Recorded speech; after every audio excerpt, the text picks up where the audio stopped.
I don't know any of the details of this at all. I don't know who's been alleged to have been involved in this. I will say that anybody who threatens political violence against elected officials or anyone else should be have the full weight and measure of the Department of Justice on their head. I trust that will happen. I hope it will. We are intellectually consistent about that, obviously. I will tell you this. The violence on the left is far more prevalent than the violence on the right. Don't make me go through the list. You all know it. All of these the assassination culture that's been advanced now, this is the left in almost every case that is advancing this and not the right. So let's not make it a partisan issue. You don't want me to go there. Oh, yeah, sure. Let's go there. MAGA Mike Johnson, who was responding to reporters earlier this week over the death threats allegedly made against Hakeem Jeffries by a pardoned January 6th insurrectionist last Monday. Oh, and Mr. Low-Key Grinder doesn't want us to go there. Well, let's go there, okay? I'll go there right now. Hi, my name is Suri Crow, and you are watching the MeidasTouch Network. We are intellectually consistent about this. Political violence on the left is far more prevalent than the right. Ha ha ha ha ha. Notice how, like, the more he digs into his constant lies, the more his mouth doesn't move. It's like, he looks like to me like a ventriloquist who's trying not to let you know that he's lying while he's talking. He's just so freaking creepy. All right. But seriously, let's take a look at the numbers, shall we? But let me preface this with the knowledge that the Trump regime doesn't want us to know the facts about political violence. Okay.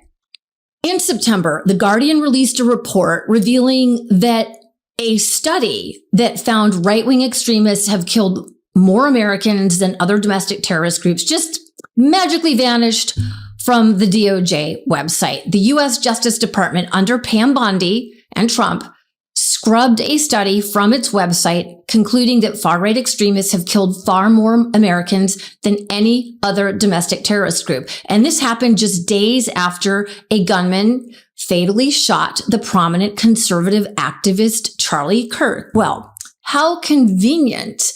The vanished study opened with, quote, since 1990, far-right extremists have committed far more ideologically motivated homicides than far left or radical Islamist extremists, including 227 events that took more than 520 lives. In this same period, far left extremists committed 42 ideologically motivated attacks that took 78 lives. Okay. So that is how the numbers stack up according to a DOJ government funded study.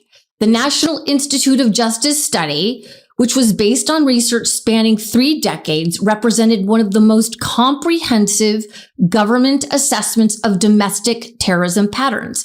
It found that militant, nationalistic, white supremacist, violent extremism has increased in the United States and that the number of far-right attacks continues to outpace all other types of terrorism and domestic violent extremism. I mean, that should be no surprise when you look at one of the worst attacks ever of domestic terrorism, which was January 6th. But the findings also align with an independent research study from the Center for Strategic and International Studies, which analyzed 893 terrorist plots between 1994 and 2020. And that study concluded that right-wing attacks and plots account for the majority of all terrorist incidents in the United States since 1994. All right. But that research and those facts did not add up with the right-wing narrative post Charlie Kirk that it was the left, that the left was to blame. I mean, they just went to town on that and they have not taken their foot off the pedal of gas. And also, if you look at this chart from the Cato Institute, you will see that the pendulum has swung even harder to the right in terms of politically motivated violence. And is it any wonder when the MAGA movement consistently foments stochastic terrorism, when the White House's own top messengers say things like this? Proved that the Democrat Party's main constituency are made up of Hamas terrorists, illegal aliens, and violent criminals. That is who the Democrat Party is catering to, not the Trump administration and not the White House and not the Republican Party, who is standing up for law-abiding Americans, not just across the country, but around the world. Or this. Democrat Party does not fight for, care about, or represent American citizens. It is an entity devoted exclusively to the defense of hardened criminals, gangbangers, and illegal alien killers and terrorists. The Democrat Party is not a political party. It is a domestic extremist organization. Look at Chicago. They've shut down the police department. They've handcuffed law enforcement. And as President Trump says, they have turned the streets of Chicago into a bloody killing field. Here in Washington, D.C., before President Trump launched the federal law enforcement liberation in D.C., there was a murder on the streets of this town every other day. Body after body after body after body. I mean, my God. But let's dive a bit deeper into the data, shall we? Here are the facts for the current and our recent era. Right-wing and anti-government violence is the most common political violence. It is also the most deadly, because that's roughly 5 times as by the far right. And if you look at the body count, as investigators do, those attacks resulting in far right extremist violence leading to about or over 520 deaths. The left-wing attacks resulting in the death of about the number you see there, 78. That's 6 times as many dead. A federal government accounting shows the number of far-right attacks outpace all other types of terrorism and domestic violent extremism. This was explained to Congress by the first person Trump appointed to permanently lead the FBI, Chris Wray, testifying under oath in 2019 about far-right and racist acts.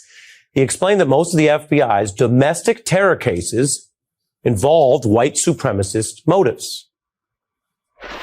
A majority of the domestic terrorism cases that we've investigated are motivated by some version of what you might call white supremacist violence.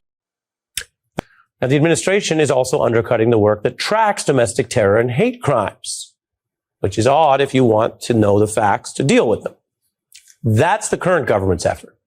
As I mentioned, the right has used the assassination of MAGA media personality Charlie Kirk as an excuse to blame the left. But as of this moment, authorities have found no concrete evidence to tie the accused killer, 22-year-old Tyler Robinson, to any ties of left-wing political groups at all, despite what you will hear from the right wing, which continues to spin and spin and lie and lie. There's simply no evidence at this moment.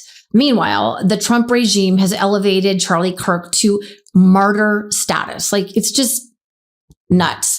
But, Trump and the Republicans barely blinked an eye. And in fact, many of them, including Utah Senator Mike Lee, mocked the political assassinations of Minnesota House Speaker Emerita Melissa Hortman, her husband Mark, and their precious dog Gilbert. And when the accused assassin Vance Bolcher was arrested, investigators found a hit list of more than 45 Democratic leaders on his person. This after he also shot another Minnesota state lawmaker and his wife that same night, as well as tried to shoot their daughter, and also tried to kill another lawmaker who, thank God, was not home that night and very likely escaped with her life. It's clear from the evidence that Vance Bolcher was on a death mission that was targeted toward Democratic lawmakers. Okay. Then going back to where we started, earlier this week, 34-year-old Christopher Moynihan, a violent January 6th insurrectionist, one of the more than 1,500 who was pardoned by Donald Trump, threatened Democratic House leader Hakeem Jeffries, this is according to authorities, saying, quote, he cannot allow him to live. Knowingly put out where Jeffries was going to make a speech and apparently was headed that way. Here is Hakeem Jeffries' reaction. When it comes to these extremists out there, you better watch how you talk when you talk about me. I think the reckless and irresponsible pardons of hundreds of violent felons on January 6th has consequences. The consequences are we've seen crimes committed by people who Donald Trump pardoned on the first day he was sworn into office. by folks who have been released back into society all across the country. Some of them violent crimes. There are consequences when these extremists who are part of the Trump administration label the entirety of the Democratic Party as terrorists. House Speaker Mike Johnson condemned the threat against Jeffries, but then turned to blame the left for rising political violence. Anybody who threatens political violence against elected officials or anyone else should be have the full weight and measure of the Department of Justice on their head. I trust that will happen. I hope it will. We are intellectually consistent about that, obviously. I will tell you this. The violence on the left is far more prevalent than the violence on the right. It's not true, Jonathan Martin. We've cataloged and documented that time and time again, especially when he's talking in the context of January 6th. He might not want to go down that road given who was storming the Capitol on that day. This should be one of those cases where there's no second clause. You can just condemn death threats against one of your colleagues, Hakeem Jeffries, without then having to quickly scramble and make sure Donald Trump hears the thing you want him to say. Precisely why he did it. I'll be honest, I'm glad to see legacy media denouncing that. Most of the time they don't. They do this both sides thing. It's a both sides thing.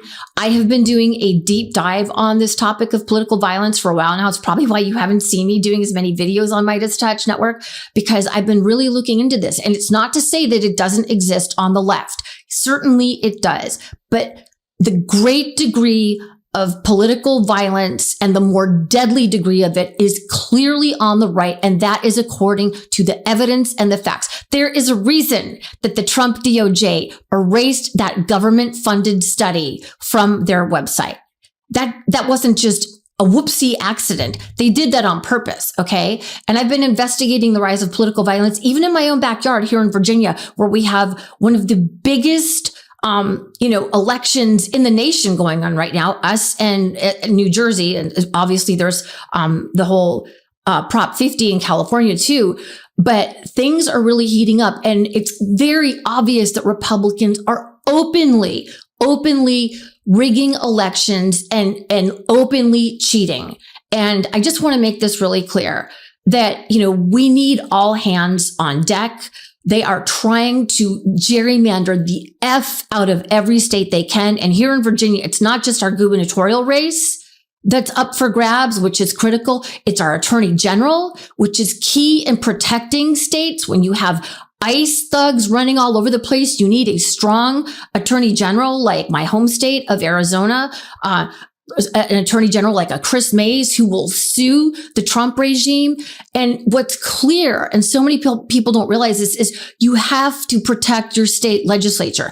And our state legislature, our delegates, is also up on the ballot. So we need to maintain, hold on, and flip our House and make sure that they are blue, because they are the ground and gatekeepers of making sure that our congressional districts are protected from further gerrymandering by Republicans. And in fact, Virginia Democrats are lining up to do what California is, and to not only protect district lines, but to make sure that we can expand them the way California lawmakers are doing. And they're working on that right now. So I cannot overstate the importance of making sure that if you live in Virginia, that you vote all the way down the ballot. And if you're not in this state, we need you to help. Please, we're in like the last 2 weeks of this race.